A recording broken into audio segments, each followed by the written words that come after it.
Liam, you finally got your campaign off with a win. Yeah, we did. Exceptional performance. Always tough to come to Chelmsford, but to defend 155, we fought the whole 20 overs there and we put a really, really good performance in.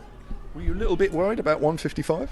No, to be honest, it was actually a pretty tough pitch. I think it was a hybrid pitch, and Nidjar bowled a couple of balls that really spun when me and Joe were batting. So we sort of said if we can get around 150, this is after about 12 overs, we felt we had a chance with our bowling attack, and thankfully it was plenty.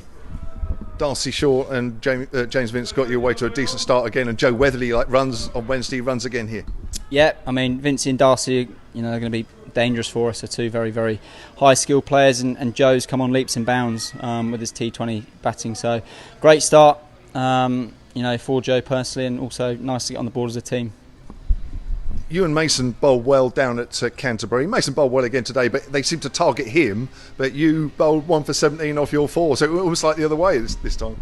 Yeah, we always talk about bowling partnerships, and some days it's going to be Mason's night, my night, some nights, and also Darcy as well bowled really well tonight. So I mean, it's just a partnership in it as a bowling attack, and to defend that was a great effort. As it got a bit close, I think Woody's last penultimate over went for 6. Were you a little bit worried just before then? I think here it's obviously small boundaries, so I mean, as a batting side, you're never out of the game. You back yourself to chase 20 off the last over. But luckily, we kept taking wickets, and to have them 8 or 9 down with a couple of overs left, I thought we were always on top. And with the risk that we'd have to have taken, so we got the 2 points, which was good. You mentioned earlier the pitch was slightly different than a normal Chelmsford pitch. Yeah, it was. It was a hybrid pitch, and they're usually belters, but it wasn't a belter by any means. It was, I mean, the seamers early on with their short ball was very effective in. Spin when he bowled sort of back of a length, it held a little bit. So, as I said, ideal for our bowling line-up, and thankfully we got over the line with a win. These come thick and fast. You're at Hove tomorrow night. Neighbours, Sussex. Yeah, exciting. It's always a great game down there.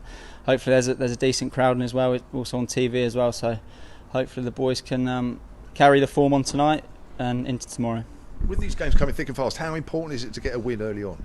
Yeah, it is, but I mean it's 14 games. It's such a long competition, and we know that at the back end of the tournament we have 7 games at home as well. So it's obviously important to win, but as I said, it's very, very early days in the tournament. We're not going to get carried away with that win at all. Nice to get on the board, but as I said, we go to Hove tomorrow night, and hopefully we can put in another performance for 2 points. Still areas that the team can improve? Oh, definitely. I think batting, we've for a few years now we haven't been up to scratch in this format. So that's something that, as a group, we always want to put right, and we want to do better with a bat. We're all trying. So, we'll be looking to do that this tournament, and hopefully that tomorrow night we can put a better performance in than we did tonight.